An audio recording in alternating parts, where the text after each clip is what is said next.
En parallèle avec ça, comment nous sommes arrivés à la musique andalouse. Vraiment, on a commencé à Oran, mais le déclic s'est fait à Tlemcen. C'était lors d'un mariage d'un cousin germain de ma mère, c'est Mahmoud Sari, professeur Mahmoud que nos amis connaissent. Et c'était à son mariage qu'on avait rencontré, c'est Mahmoud Sari, fils de Cheikh Arabi. Celui-là, il était le petit-fils de Cheikh Absalem. Là, c'est le fils de Cheikh Arabi Sari. Et c'est là qu'on avait appris que Mahmoud Sari était à Oran. On n'avait aucune connaissance qu'il y avait des maîtres de la musique andalouse de Tlemcen à Oran. Donc on l'avait contacté, et là c'est durant la soirée de ce mariage, avec son frère Mohamed. Mohamed et Mahmoud ont été vraiment ont contribué énormément à nos connaissances de la musique. Ensuite, notre venue à Oran, là nous sommes avec Mahmoud Sari, ici, et d'autres élèves du conservatoire qui venaient nous joindre, un petit peu d'apprentissage. Et là, c'était pendant les soirées de Ramadan, en 68, Mahmoud. Et là, ce qui est parti de cette photo, nous avons appris la musique. J'étais sur le beb, Qasim était sur l'alto. Et ces instruments sont les instruments de Cheikh Arabi Sari. C'est sur ces instruments que nous avons appris cette musique. On ne pouvait pas avoir un meilleur choix que ça. Donc je reviens aussi à l'utilité de ce magnétophone qui a servi justement à enregistrer toutes ces petites mémoires. C'est un instrument extraordinaire. Maintenant les choses sont plus faciles. Tout le monde, c'est à la portée de tout le monde. Les dictaphones, les iPods, iPhones, iPads, on peut enregistrer tout ça. C'est un instrument vraiment essentiel pour les gens qui veulent apprendre la musique et se perfectionner, parce que ça permet aussi de mesurer ce que vous avez, d'utiliser comme élément d'utilisation. Donc Qasim l'a utilisé à des fins personnelles. Je vais vous montrer un petit bon exemple. On lui a donné un microphone, et puis sans avoir les conditions idéales pour ça, on va les lui donner maintenant virtuellement. Donc, voilà, Qasim va présenter. Qu'est-ce qu'il va nous dire? أيها السادات، عليكم موسيقية كلاسيكية. العنوان السيمفونية رقم 5 تحت الأستاذ بيتهوفن رحمه الله.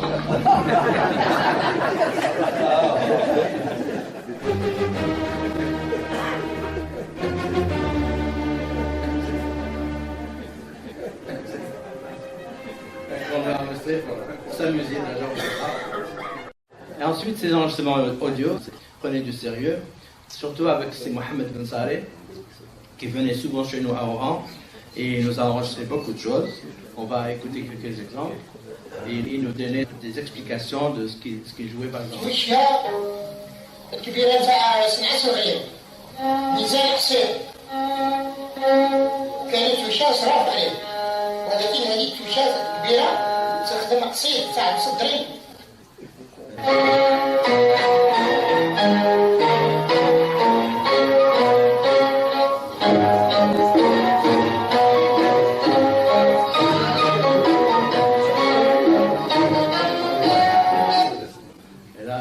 L'accompagner en violon alto et Abdelghani, mon frère, dit à la Delbouka dans ce temps-là. Un autre exemple, par exemple.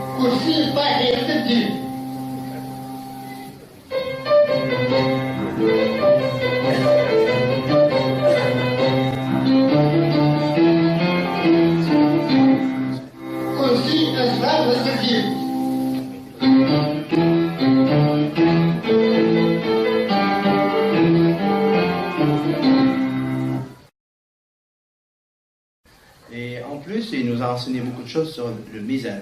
Moi, j'étais curieux sur cet aspect de la musique.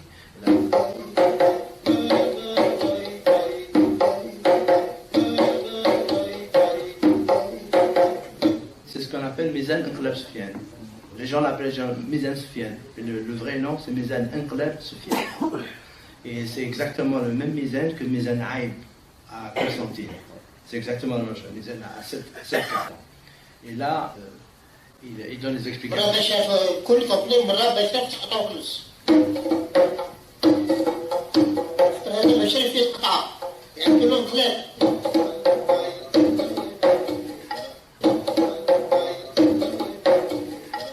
Voilà, pour donner quelques idées. Et ensuite, ensuite, là, Touchia, il est spécifique. Les passages زيدان تخرج من القلب تدخل باشا. القلب دوا.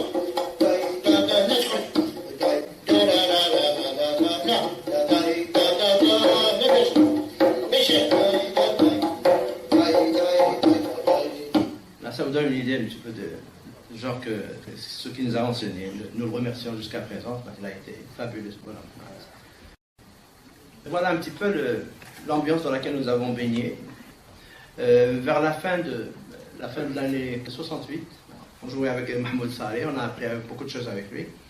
Mais là, je passais mon bac, puis Mahmoud Saleh était intéressé parce que bon, il a vu une opportunité, mais ça devenait un petit peu incompatible avec notre emploi du temps et tout ça. Il nous exigeait qu'on jouait avec lui, Farmdan par exemple. Ça ne lui a pas plu, donc on a divorcé, si l'on veut. Et depuis, on s'est réunis avec quelques amis. Fethi Hamdi qui est là. Fethi. Tu dis bonjour à tout le monde. Bonjour. Et on se réunit souvent, on allait voir Cheikh Sakal qui jouait dans le Ramadan et tout ça. Et puis on a décidé un séjour, tiens, pourquoi pas on fait de la musique ensemble. Et on a commencé à faire de la musique tout seul, on a volé de nos propres ailes. Et ce qui nous a aidé énormément, c'est justement ce magnétophone. J'enregistrais souvent les émissions de Cheikh Arabi à la radio. Et c'est sur ça qu'on a commencé à apprendre. D'ailleurs, dans l'apprentissage, et pour vous donner un petit peu l'importance de ce magnétophone, quand on apprenait avec Cheikh Mahmoud Saleh, et qu'on a bon, et prenez le magnétophone. On allait à la maison, tous deux on l'écrivait. Et la prochaine répétition, on jouait avec lui comme s'il avait appris toute la vie. Il était un petit peu, ça l'avait intrigué. Il est témoin de ça. Donc, excuse-moi, il a joué devant vous, vous l'avez enregistré, et le lendemain, et quand il vient, il rentre, il les trouve en train de jouer, toucher le pied là. Tu vois. Oui, c'est grâce à nos petites connaissances de conservatoire, ce qui nous ont servi. C'est comme ça qu'on a appris à apprendre très vite et ça accélère les choses. C'est pour ça que j'encourage énormément les jeunes d'aujourd'hui d'apprendre le solfège. Ce n'est pas une langue difficile, c'est vraiment enfantin et c'est une honte pour nous qu'on n'enseigne pas ça, ça ne fasse pas partie du curriculum scolaire de tous nos enfants. C'est une culture comme on apprend l'histoire, la géographie, tout ça. La musique devrait être enseignée, c'est un langage qui est facile à aborder. Ça aide énormément et ça aide à avancer de manière très rapide. Et donc voilà les jeunes qui étaient là, qui ont décidé un de ces jours de faire une association. En 1968, une naissance d'une association qui était encore anonyme. Ensuite, l'année suivante, il y a un festival de la jeunesse auquel on voulait participer. Nous avons soumis nos papiers, bien sûr. Ils ont demandé, il fallait avoir un nom. Et nous avons choisi le nom de Nassim Al-Andalus.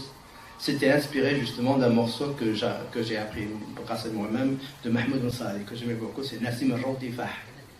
On avait pensé à plusieurs noms, puis on est revenu, on a dit Nassim Al-Andalus, tout simplement, sans aucune prétention. Ensuite, il a fallu fabriquer un petit logo. J'ai conçu ce logo, c'est le logo qui existe maintenant jusqu'à présent pour Nassim Al-Andalus. Et la première participation, c'était en 1969, au Festival de la Jeunesse, où on avait eu le premier prix. Puis les 3 années qui vont suivre, on a eu les premiers prix, puis un prix spécial et tout ça. Ça a avancé, on a recruté plus de on était une douzaine de personnes. Ensuite, en 72, quelques temps plus tard, le festival national, le 3e festival national, allait avoir lieu. Et là, nous avons réussi à rassembler une quinzaine de personnes, dont Fethi qui est avec nous. Et donc ça, c'était à Tlemcen, au moment de la présélection. En 1972, on avait joué Touchia Zidane dans le temps. Je vais vous donner quelques exemples. C'est toujours à Tlemcen.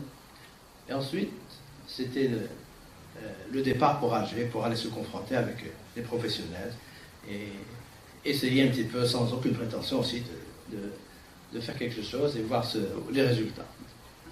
Voilà, juste avant la représentation, le soir, on se relaxait avant d'attaquer la grande soirée de Ramadan. Et là, voilà, Nassim Al-Andalus au 3e festival, on avait joué. توفيت زيدان مسطر سلي همومك في هاد العشية الطيحي الهوى ذل الأسود.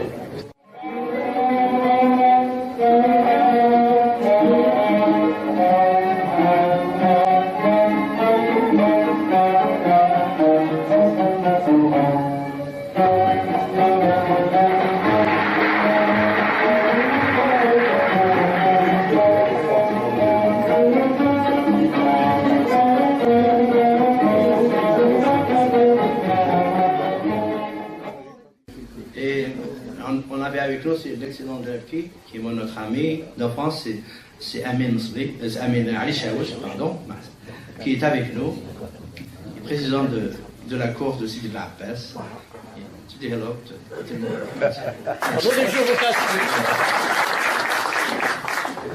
Et il faisait partie des 5 de gang de 5.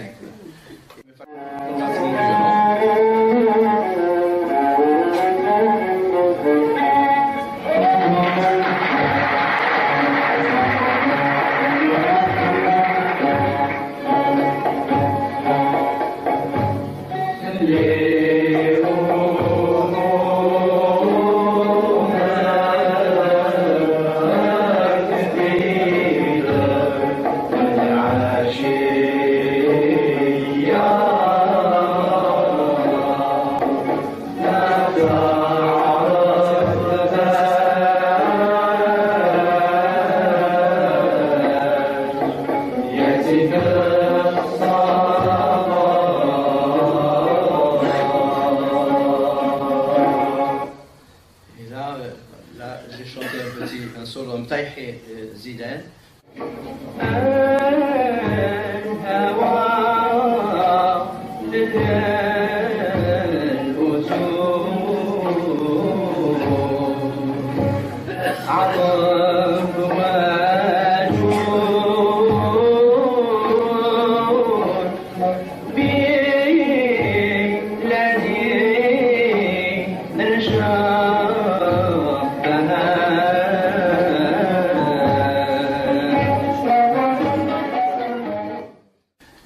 Et ensuite, bon, ça s'est soldé par un 3e prix du festival. Avec Sidi Yahya,